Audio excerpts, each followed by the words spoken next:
Bismillahirrahmanirrahim. Assalamualaikum warahmatullahi wabarakatuh. Mitra muslim yang dimuliakan Allah subhanahu wa ta'ala, kita akan belajar pada kesempatan kali ini tentang sebuah pembukaan tentang sirah nabawiyah yang berbicara tentang peta usia Nabi Shallallahu Alaihi Wasallam. Rasulullah Shallallahu Alaihi Wasallam diberikan Allah subhanahu wa ta'ala usia 63 tahun lamanya. Dan usia 63 tahun ini adalah usia yang kurang lebih seperti yang beliau sampaikan sendiri di dalam hadis yang diriwayatkan oleh Imam Ibnu Majah, bahwa Rasulullah SAW bersabda, "A'maru ummati ma baina sittin ila sab'in." Usia umatku antara 60 sampai 70 tahun. Wa aqalluhum man yujawwizu dzalik, dan sedikit yang bisa melewati usia itu. Kalau 63 tahun itu artinya bahwa usia Nabi Muhammad SAW sesuai dengan kalimat beliau sendiri, bahwa usia beliau berkisar antara 60 sampai 70 tahun. Dan ternyata begitu kita lihat, Abu Bakar As-Siddiq radhiyallahu anhu, sahabat mulia, sahabat Nabi Shallallahu Alaihi Wasallam nomor 1 dan khalifah pertama bagi muslimin, juga meninggal di usia 63 tahun. Juga ada pelajaran yang harus diambil, mengapa Allah Subhanahu wa ta'ala pun mewafatkan khalifah adil setelahnya, Umar bin Khattab radhiyallahu anhu, juga di usia 63 tahun.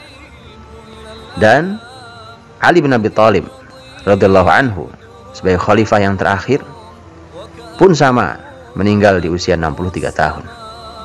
Hanya Utsman bin Affan yang usianya lebih dari 63 tahun, yaitu mencapai usia kurang lebih 80 tahun. Dari 5 manusia terbaik itu saja, ternyata hanya 1, yaitu Utsman bin Affan radhiyallahu anhu yang usianya lebih dari 70 tahun.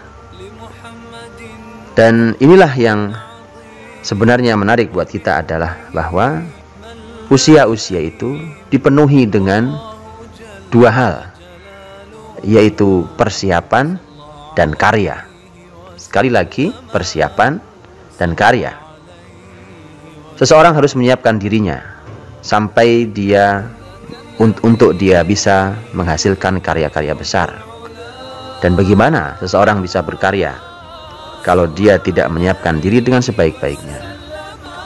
Mari kita buatkan sebuah ilustrasi. Kalau kita mengamati umpamanya salah seorang anak kita punya bakat menjadi seorang arsitek umpamanya, atau seorang ahli ekonomi, atau seorang pebisnis, dan dari kecil kita bisa mengamatinya. Begitu kita mengamatinya, kemudian kita tetapkan anak ini memang punya kecenderungan dan bakat ke sebuah ilmu tertentu atau sebuah bidang tertentu, kita akan siapkan. Kalau anak itu kita pandang memiliki kemampuan sebagai seorang arsitek umpamanya, kita siapkan sekarang, mulai sekarang sudah kita akrabkan dia dengan buku-buku arsitektur berbagai zaman. Kemudian kita buatkan perpustakaan di rumah kita tentang arsitektur. Kemudian bisa jadi kita ajak dia untuk mengamati gedung-gedung yang indah itu, atau kemudian mulai kita dekatkan dengan menggambar dan seterusnya. Persiapan-persiapan sampai nanti dia benar-benar mengambil jurusan arsitektur. Padahal hanya disiapkan menjadi arsitek, disiapkan menjadi ekonom, menjadi seorang pebisnis, hanya disiapkan sebagai seorang dokter. Tugas terbesar di muka bumi ini adalah menjadi nabi, menjadi rasul. Dia tidak hanya mengurusi satu ilmu, dia tidak hanya mengurusi satu wilayah, bahkan Rasulullah Muhammad SAW diutus untuk seluruh alam. Maka inilah tugas terberat, sebagaimana ketika Nabi Shallallahu Alaihi Wasallam ditanya oleh para sahabatnya, "Ayun nasi asyaddu bala'an ya Rasulullah?" Siapa manusia yang paling berat cobaannya Rasulullah? Rasul menjawab, "Al-anbiya, tsummal amsal fal amsal." Para nabi, kemudian orang yang seperti para nabi, yang perjuangannya seperti para nabi, dan begitulah seterusnya. Mitra muslim yang dirahmati Allah, Ketika kita melihat usia Nabi Shallallahu Alaihi Wasallam, ternyata juga sama, berisi dua hal, berisi tentang persiapan dan karya.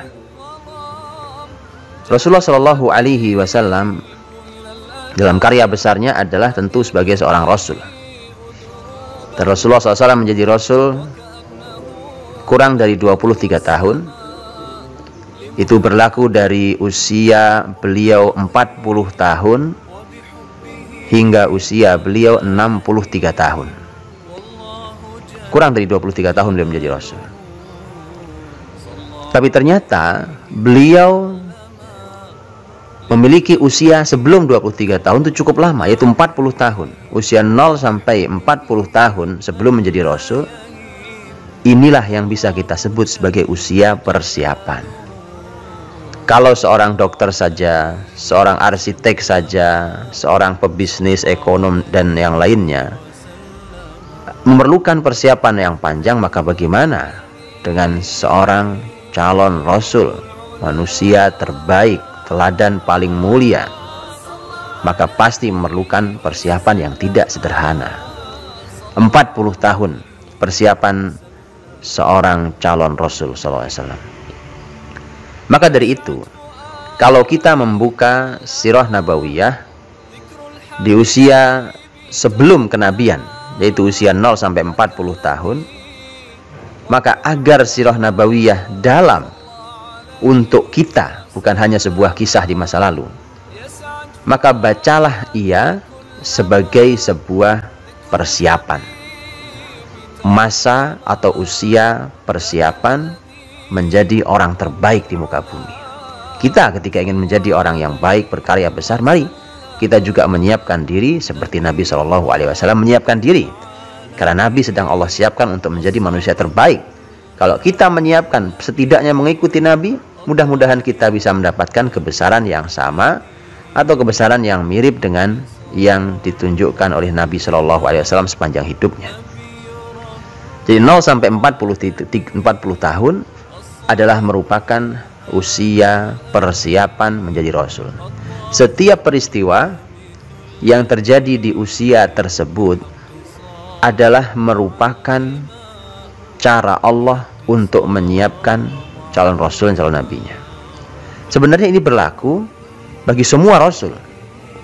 Kalau kita perhatikan, kita keluar sedikit dalam tema ini supaya kita tahu bahwa begini cara Allah menyiapkan calon orang besar. Nabi Yusuf alaihissalam, bacalah kisah Yusuf dalam surat Yusuf. Sebelum dia menjadi nabi, sebelum dia menjadi pembesar di Mesir, lihat bagaimana hidup Yusuf alaihissalam yang penuh dengan persiapan. Bagaimana Yusuf ketika dia mendapatkan iri dari saudara-saudaranya, berujung pada dibuangnya Yusuf dalam sumur. Begitu diangkat ternyata dijual ke pasar menjadi budak. Begitu dibeli oleh penguasa Mesir, kemudian terfitnah oleh wanita, masuk dalam penjara dalam fitnah, dan seterusnya. Semua itu adalah merupakan persiapan-persiapan, tarbiyah, pendidikan yang Allah berikan untuk menyiapkan calon Nabi yang bernama Nabiullah Yusuf alaihissalam, sekaligus seorang penguasa di Mesir. Kembali pada Rasulullah Muhammad SAW pun sama. Bacalah dalam kitab-kitab sirah nabawiyah, kita akan menjumpai bahwa usia 40 tahun ke bawah adalah usia persiapan itu. Setiap peristiwanya memiliki makna. Setiap kejadian di usia 0 sampai 40 tahun memiliki arti yang harus kita ambil sebagai pelajaran yang mahal bagi persiapan seseorang. Mari kita ambil sebuah contoh dari sepanjang 0 sampai 40 tahun. Ada salah satu buku yang juga menarik tentang bab ini, dan ini hanya salah satu saja dari kitab-kitab sirah nabawiyah. Ada buku yang berjudul Khawatir wa Ta'ammulat fi Siratin Nabawiyah. Lintasan-lintasan ide dalam sirah nabawiyah. Ditulis oleh seorang ahli sirah dari Mesir, Dr. Mahmud Muhammad Imarah. Banyak sekali ide-ide menarik yang beliau sampaikan, segar sekali dan untuk kita. Walau ia berbicara tentang Rasulullah Muhammad SAW, tapi itu sangat berharga untuk kita semua. Contohnya adalah ketika Mahmud Muhammad Imarah membahas tentang usia kecil Nabi SAW bermain dengan anak-anak Mekah atau nanti bermain dengan anak-anak di perkampungan Bani Sa'ad, maka beliau membuat satu judul tulisan di buku tersebut. Judulnya menarik, As-Sabi Yal'ab Wala Yalhu. Seorang anak kecil yang bermain tapi tidak lalai. Bukankah ini mahal sekali buat kita semua? Dengarkan baik-baik kalimatnya. Seorang anak yang bermain tapi tidak lalai. Kalau bermain, dunia anak-anak. Mereka sedang bermain, dunia ini warna-warni buat mereka. Walaupun memang tidak semua anak sedang bermain. Karena memang ada anak yang walau usia masih kecil ternyata sudah sangat siap dia untuk menuntut ilmu. Tapi bermain adalah memang merupakan kesenangan khas seorang anak-anak dan tidak dilarang dalam Islam. Bahkan Islam memberikan fasilitas itu. Tetapi ada kata berikutnya yang menarik. Seakan ini menjadi sebuah kesimpulan dari permainan jenis apa yang dalam Islam diizinkan. Yaitu kata wala yalhu, dan tidak lalai. Itu artinya bahwa tidak benar mentang-mentang kata bermain bagi anak-anak, kemudian seluruh hidupnya bermain dengan semua permainan apa saja, tidak dibenarkan. Islam sangat selektif, bahkan itu masih dilakukan di usia kecil sekalipun. Kalau permainan itu membahayakan dirinya, permainan itu sia-sia, permainan itu tidak memberikan manfaat bagi kehidupan dunianya, juga kehidupan akhiratnya, maka bermain itu bermain yang sia-sia. Yang diinginkan oleh Islam adalah bermain tetapi tidak lalai. Untuk itulah apa yang dilakukan oleh Nabi Shallallahu Alaihi Wasallam di usia kecilnya adalah permainan yang tidak melalaikan, tapi bermanfaat bagi dirinya. Kita ambil contoh yang lain. Ketika dalam kehidupan Nabi Shallallahu Alaihi Wasallam, ini detailnya nanti kita akan pelajari insya Allah ketika kita masuki peristiwa per peristiwa dalam sirah nabawiyah. Yaitu ketika Rasulullah Shallallahu Alaihi Wasallam beliau melakukan sebuah pembelajaran, yaitu menggembala kambing. Ketika beliau menggembala kambing, maka dalam buku Khawatir wa Ta'ammulat fi Siratin Nabawiyah ditulis bahwa min ra'yil ghanam ila ri'ayatil umam, dari menggembala kambing menuju kepemimpinan umat. Apa hubungannya? Menggembala kambing saat itu adalah merupakan pekerjaan orang-orang miskin. Betul bahwa Nabi Muhammad SAW diasuh oleh Abu Thalib yang miskin, dan ternyata Nabi SAW mulai berlatih, dia sadar diri bahwa dia bukan anak Abu Thalib. Maka kemudian Rasulullah Muhammad SAW saat itu dia mulai menggembala kambing, di mana kepentingannya sebenarnya adalah untuk mendapatkan sedikit dirham. Tetapi justru di sini pelajarannya. Bukankah tadi sudah kita katakan bahwa 0 sampai 40 adalah cara Allah untuk menyiapkan calon nabinya. Dan lihat bagaimana kesimpulan seorang ahli sejarah dari menggembala kambing menuju kepemimpinan umat. Itu artinya ada hubungan yang sangat kuat antara penggembalaan kambing dengan kepemimpinan umat. Ada pelajaran yang diambil oleh Muhammad Shallallahu Alaihi Wasallam saat menggembala kambing dengan nanti memimpin umat. Contoh, Rasulullah sendiri yang nanti mengatakan bahwa para penggembala kambing dibandingkan dengan para penggembala unta dan kuda, maka penggembala kambing mendapatkan warisan kelembutan dari kambing. Karena penggembala unta disebut Nabi memiliki sifat kasar, dan mereka yang akrab dengan kuda bisa cenderung sombong. Tapi kambing itu cenderung lembut. Bukankah Allah Subhanahu wa taala yang memuji dalam Al-Qur'an, "Fabima rahmatin minallahi lintalahum." Karena rahmat Allah lah maka kamu lembut wahai Muhammad pada masyarakat muslimin. Jadi inilah pelajaran yang Allah berikan. Kelak ketika Muhammad SAW jadi pemimpin besar, lembut hatinya, tidak mudah marah pada umatnya, mudah sekali memaafkannya, mendoakan bahkan dalam sepinya. Ini adalah pemimpin yang sangat diharapkan, tidak memutuskan dengan cara diktator. Bahkan Nabi SAW orang yang paling banyak meminta pendapat dan musyawarah dengan para sahabat dan seterusnya.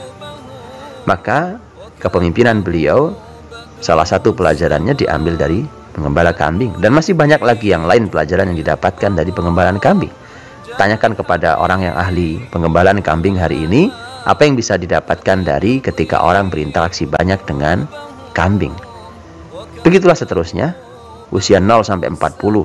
Semua peristiwanya adalah merupakan peristiwa Allah peristiwa yang Allah siapkan untuk Nabi Muhammad SAW agar ia mendidik dirinya menjadi calon pemimpin besar di kemudian hari. Maka mudah-mudahan kita pun yang ingin menjadi orang besar, mari kita siapkan diri kita dengan sebaik-baiknya. Belajarlah dari 0 sampai 40 tahun usia Nabi. Kita akan tahu apa yang harus kita siapkan. Wallahu a'lam bishawab. Assalamualaikum warahmatullahi wabarakatuh.